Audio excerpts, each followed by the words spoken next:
श्री गणेशाय नमः। श्री गुरुभ्यो नमः। गुरुचरणारविंदाभ्यां नमः। नमो नमः श्री गुरुपादुकाभ्यां। श्री कृष्ण कृष्ण कृष्ण अच्युतानंत गोविंद कृष्णाय वासुदेवाय देवकी नंदनाय च नंदगोपकुमाराय गोविंदाय नमो नमः। श्री राधा कृष्णाय नमो नमः। सभी मित्रों को हार्दिक शुभकामनाएं और आपका स्वागत है अनादि अनंतम पर। आज का हमारा विषय है गृहस्थाश्रम धर्म। ये इतना महत्वपूर्ण क्यों है? आज के कलिकाल में जो अभी युग चल रहा है और जो हम काल का अनुभव कर रहे हैं, इस काल में ये कितना इसको हम लागू कर सकते हैं, इसकी आवश्यकता और इसकी महत्वपूर्णता क्या है, और इसके पालन न होने से, ये इसके विलुप्त होने से हम आज क्या क्या और किन किन कठिनाइयों का सामना हम कर रहे हैं।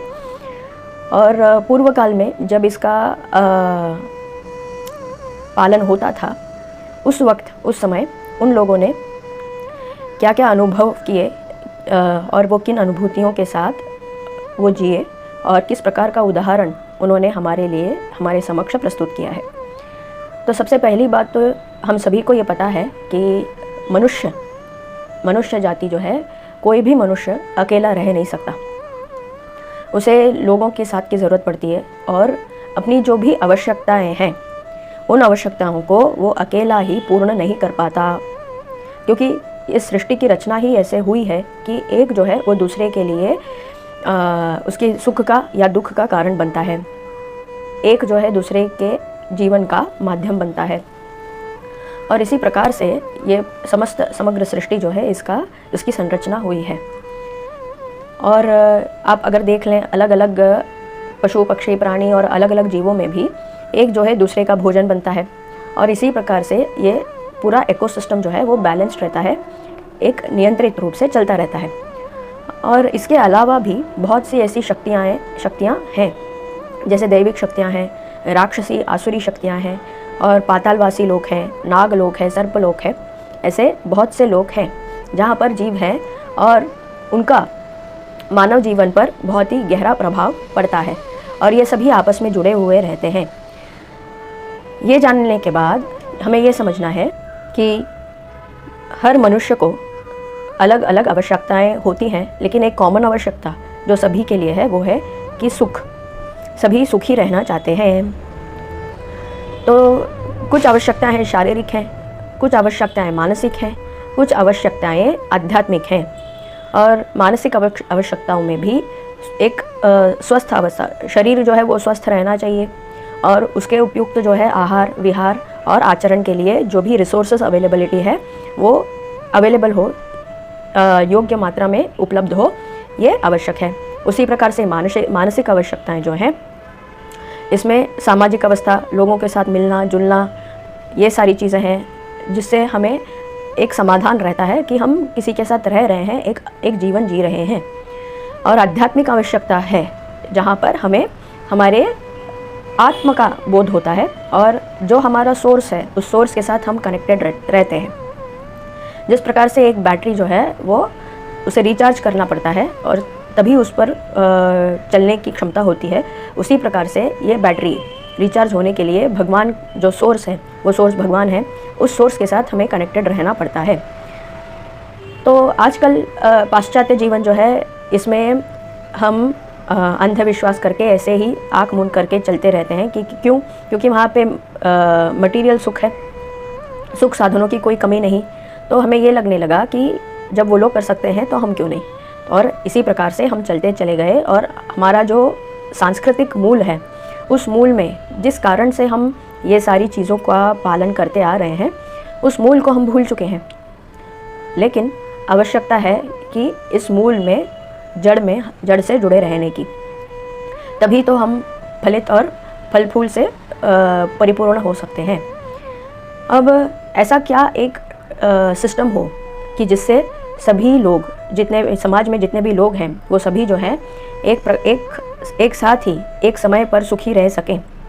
अगर आप ने मैनेजमेंट की स्टडीज़ की है तो उसमें इकोनॉमिक्स का अगर टेक्स्ट बुक आपने देखा है तो वेस्टर्न फिलॉसफी इकोनॉमिक्स के लिए ये है कि एक बहुत बड़ा पोर्शन है रिसोर्सेज का, और अगर हमें रिसोर्सेज चाहिए और हमें मटेरियल सुख मटेरियलिस्टिक हैप्पीनेस चाहिए, फुलफिलमेंट चाहिए, हमें अपने डिज़ायर्स के फुलफिलमेंट चाहिए, तो हमें एक शेयर, उस रिसोर्सेज का एक शेयर हमें लेना होगा। और अगर समाज में सभी को ये चाहिए, तो क्योंकि रिसोर्सेज लिमिटेड हैं, तो सबको एक छोटा छोटा भाग जो है वो देते हुए हम चले चलें, और सबको सब कुछ अवेलेबल हो नहीं सकता। इस प्रकार का एक फ़िलॉसफी जो है वो वेस्टर्नर्स ने हमेशा अपने कंट्रीज़ में, अपने देशों में फॉलो किया है। और क्योंकि वो टेक्स्ट बुक हम यहाँ पर पढ़ रहे हैं, तो इसीलिए यहाँ पर उस माइंडसेट को हम आँख मूंद कर अप्लाई कर रहे हैं। मैनेजमेंट स्टडीज़ द्वारा, कॉरपोरेट इंडस्ट्री द्वारा आँख मूंद कर ये अप्लाई कर रहे हैं, ये बिना जाने, ये बिना समझे कि हमारे देश का फ़िलॉसफी किस प्रकार से है, हमारे इकोनॉमिक सिस्टम में किस फ़िलॉसफी का हम उपयोग कर रहे हैं।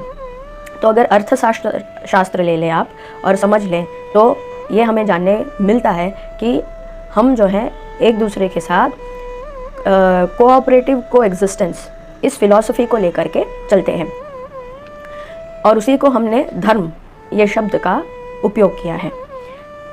ये एक सिस्टम है जहाँ पर सभी लोग एक साथ में एक समय पर सुखी रह सकते हैं और शांति हम बना करके रह सकते हैं। और ये एक सिस्टम है जहाँ पर हमारे तीनों प्रकार के जो आवश्यकता हैं, 3 types of needs, physical needs, psychological needs and spiritual needs, ये तीनों प्रकार के जो नीड्स हैं, आवश्यकताएं हैं, ये हमारे फुलफिल हो सकते हैं।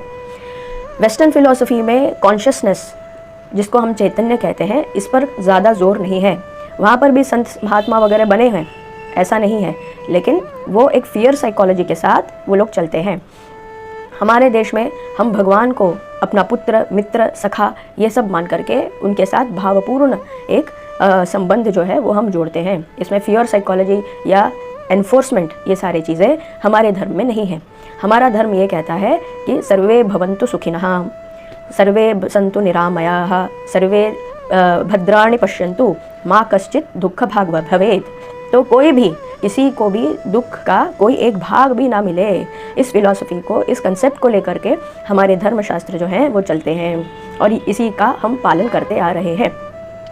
तो गृहस्थाश्रम धर्म जो है ये इसी का एक पार्ट है, इसी सोच विचार का एक पार्ट है, कि इसी सिस्टम का एक पार्ट है, जहाँ पर ये एक अरेंजमेंट है कि सभी लोग जो है आपस में जुड़कर रहें, कोऑपरेट करें और कोएग्जिस्ट करें। मानव जीवन में इसीलिए भगवान ने 4 अवस्थाएं बताई हैं। एक जो है बाल अवस्था, जहाँ पे हम विद्यार्थी रहते हैं, विद्या ग्रहण करने की अवस्था है। तो बाल अवस्था, अपना कुमार अवस्था और यौवन जो है हम सही विद्या जो है वो प्राप्त करने में लगा लेते हैं। सा विद्या या विमुच्यते, या फिर सा विद्या या विमुक्तये, ऐसा जो है एक वचन है। विद्या वो है जो हमें मुक्ति प्रदान कर दे। किससे मुक्ति प्रदान कर दे?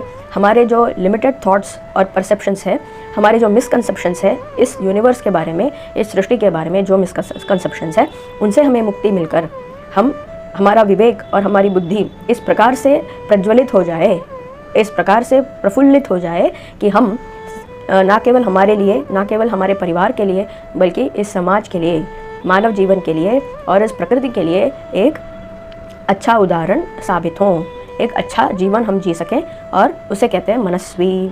सबसे बड़े मनस्वी कौन है? और उसके उदाहरण अगस्त्य ऋषि। हमारे सारे ऐसे ऋषि मुनि जो हैं वो ऐसे महान तपस्वी बने, ऐसे पुत्र बने माता के, धरती माता के और जगन माता के ऐसे पुत्र बने जो सभी के बारे में चिंता करते हैं, प्रकृति से जुड़े रहते हैं, और एक उत्कृष्ट उदाहरण वो बनकर उन्होंने दिखाया है। तो इसीलिए ये गृहस्थाश्रम धर्म जो है एक ऐसा सिस्टम है जहाँ पर अच्छे शिशु के जन्म के लिए, एक जीवात्मा के उसकी यात्रा को आगे चलाने के लिए एक सिक्योर एनवायरनमेंट वो क्रिएट कर सकें। ना केवल इतना, जितने भी इंडिविजुअल्स जुड़े हैं जो विद्या प्राप्त करके ग्रहण करके आते हैं, उन्हें एक प्लेटफॉर्म मिल सके जहाँ पर वो अपनी आध्यात्मिक उन्नति के लिए अभ्यास कर सकते हैं। जैसे हमने गुरुकुल में कर या कहीं और से जब हम विद्या प्राप्त करके आ जाते हैं, तो उस विद्या के अनुकूल हमें अभ्यास करना होता है और हमारी आध्यात्मिक यात्रा में हमें आगे चलना होता है। तो इसीलिए आश्रम भी हैं, इसी को वर्णाश्रम धर्म ऐसे कहा गया है। ब्राह्मण, क्षत्रिय, वैश्य और शूद्र, ये जो है भेद के लिए नहीं, एक दूसरे को कम दिखाने के लिए नहीं है, लेकिन एक कोऑर्डिनेटेड एफर्ट डालने के लिए है क्योंकि कुछ लोगों को समाज में हर किसी को एक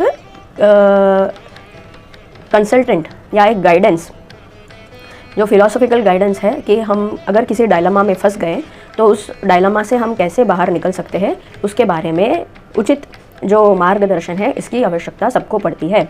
और इसीलिए जो है ब्राह्मण का एक कम्युनिटी क्रिएट किया गया, जहाँ पे उन्हें डेडिकेट किया गया कि वो शास्त्रों का ज्ञान और मंत्र की सिद्धि कर लें और अपने मंत्र बल से, तपोबल से जो है वो बाकी लोगों की रक्षा कर सकते हैं। उसी प्रकार जो है क्षत्रिय वो सैन्य बल, जो अपने बाहुबल है उससे सबकी रक्षा कर सकें, ब्राह्मणों की भी रक्षा कर सकें, वैश्य की भी रक्षा कर सकें और शूद्र की भी रक्षा कर सकें। और इसी प्रकार से जो है वैश्य, उनके पास है धन संपत्ति और अपने धन से, अपनी संपत्ति से वो जो है बाकी 3 वर्णों का संरक्षण कर सकें, इसी हेतु से ये वर्ण बनाया गया है। और वैसे ही शूद्र जाति, उनके पास बल है श्रम बल, परिश्रम बल, अपने परिश्रम से वो बाकी तीनों जो वर्ण हैं उनका संरक्षण कर सकें, उनके कार्यों को सिद्ध कर सकें, इसीलिए वो एक डेडिकेटेड कम्युनिटी बनाई गई है। तो इसमें कोई उच्च नीच की बात नहीं है, ये केवल एक डेलीगेटेड टास्क है, ये भी एक टास्क है, ये भी एक टास्क है, ये भी एक टास्क है। तो ये जिसमें जो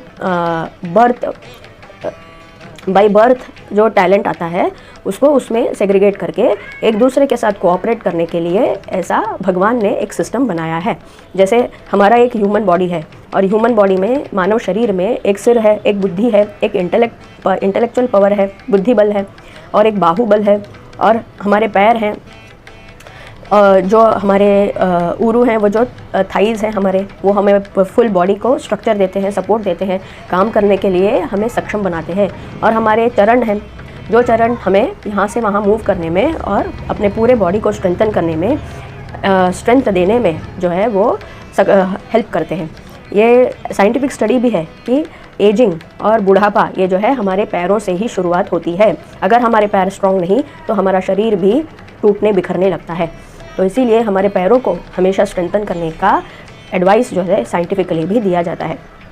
तो इसी प्रकार से ये समाज में ये चारों वर्ण जो हैं एक साथ जुड़े रहें, एक ऑर्गेनिज्म जिस प्रकार से काम करता है उसी प्रकार से काम करे, इसके लिए बनाया गया है।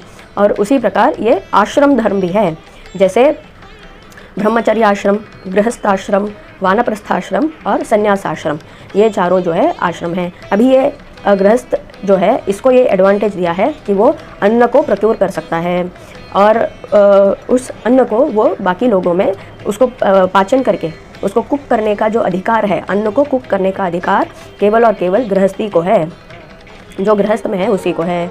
बाकी जो ब्रह्मचर्य है वो खुद अपना कुकिंग नहीं कर सकता, कभी कभी कर सकता है, लेकिन उसको ज़्यादातर उसको इसमें लगाया नहीं जाता। जो सन्यासी है उसको अपना खुद का अग्नि नहीं है, वो खुद अग्नि को प्रज्वलित करके अपना खाना जो है वो नहीं बना सकता। और वानप्रस्थी जो है वो तो बचा हुआ बनाया हुआ खाना तो खा ही नहीं सकता, जो वन मूल आदि है उस पर ही उसे सरवाइव करना होता है। तो इस प्रकार से ये बाकी जो 3 वर्ण हैं, जो ह्यूमन एग्जिस्टेंस में अलग अलग अवस्थाएं हैं, उसमें ये जो बाकी तीनों वर्ण हैं, अवस्थाएं हैं, आश्रम हैं, उसमें ये एडवांटेज नहीं है। तो पूरा एडवांटेज और फैसिलिटीज़ अगर किसी को अवेलेबल है तो ये गृहस्थी को है। तो उनके ऊपर ये रिस्पॉन्सिबिलिटी भी है कि उन्हें जो भी प्राप्त है उस प्राप्ति को वो बाकी लोगों में इस प्रकार से डिस्ट्रीब्यूट करें कि बाकी सब लोग भी उनके ही प्रकार से सुरक्षित रहें, सुखी रहें और अपनी जो आध्यात्मिक यात्रा है, इस मानव जीवन की जो यात्रा है, उस यात्रा को सफल बनाने में, सुखद बनाने में वो सक्षम हो सकें। इतना जो है प्रोवाइडेंस भगवान ने दिया है और उसी प्रोवाइडेंस को हम डिस्ट्रीब्यूट करने का काम जो है वो हम चैनलाइज करने का काम जो है वो हम कर रहे हैं। तो इसीलिए ये गृहस्थाश्रम धर्म है। तो गृहस्थाश्रम धर्म एक बहुत ही इम्पॉर्टेंट धर्म है जहाँ पर रिसोर्सेस को हम ले सकते हैं, एक्यूमुलेट कर सकते हैं और एक रेगुलेटेड अमाउंट में, और हमें ये रिस्पॉन्सिबिलिटी दी गई है कि हम उसे डिस्ट्रीब्यूट करें बाकी के 3 आश्रमों में। तो और इसी फिलॉसफी में, इसी थॉट में, इसी कंसेप्ट में जो पूरा गृहस्थाश्रम धर्म है और उसके जो प्रेस्क्रिप्शंस है, यानी कि डूज एंड डोंट्स, ये करना चाहिए, ये नहीं करना चाहिए, ऐसा रहना चाहिए, ऐसा नहीं रहना चाहिए, ये जो भी प्रेस्क्रिप्शंस भगवान ने बताए हैं वो इस बेसिस पर ही बताए हैं कि सभी लोग किस प्रकार से सुखी रह सकते हैं। जिसने भी इस बात को समझ लिया तो वो ये बात भी समझ जाएगा कि धर्म जो है, धर्म का आचरण जो है वो सुख का कारण बनता है, हमारे अपने लिए भी और दूसरों के लिए भी एक सुख का कारण बनता है। जिस भी मानव को सुखी रहने की इच्छा है वो धर्म का पालन ज़रूर करता है। अगर हमने और भगवान ने धर्म का एक डेफिनेशन बना दिया है और इसके बाहर जो भी एक्टिविटीज़ रहेंगी वो ऑटोमेटिकली अधर्म हो जाती हैं। अधर्म ये है, ऐसा अलग से डेफिनेशन करने की ज़रूरत ही नहीं पड़ी, ये धर्म है। अगर इसमें इस फॉर्मेट में आपने कार्य किया, ये कार्य किया, तो आपने धार्मिक काम किया है और वो सुख के कारण, सुख का हेतु बनता है। इसके अलावा जो भी कार्य होता है वो अधर्म में ही चला जाता है। तो उसमें क्रोध, मोह, लोभ, मद, मात्सर्य, ये सारे जो मानव जीवन के मन के शत्रु हैं वो शत्रु वहाँ पे अधर्म में पनपते हैं। और जो धर्म है उस धर्म के फ्रेमवर्क में जो है ये मानव के मन के शत्रु जो हैं वो उनकी एफिकेसी नहीं रहती, वो जो है शक्तिहीन रहते हैं। और जब हमारे शत्रु शक्तिहीन रहते हैं तब हमारा जो गोल है वो हम बहुत सरलता से अचीव कर पाते हैं। तो इसीलिए हम सभी को चाहिए कि हम गृहस्थाश्रम धर्म का पालन करें। और ये वीडियो, अगले वीडियो में हम देखते हैं कि किस प्रकार से हम इसका इन डेप्थ हम किस प्रकार से इसे देख सकते हैं, समझ सकते हैं। तब तक के लिए तत्सर्वं श्री कृष्णार्पणमस्तु। कृष्ण कृष्ण कृष्ण अच्युतानंत गोविंद। कृष्णाय वासुदेवाय देवकी नंदनाय च नंदगोपकुमाराय गोविंदाय नमो नमः। श्री राधा कृष्णाय नमो नमः।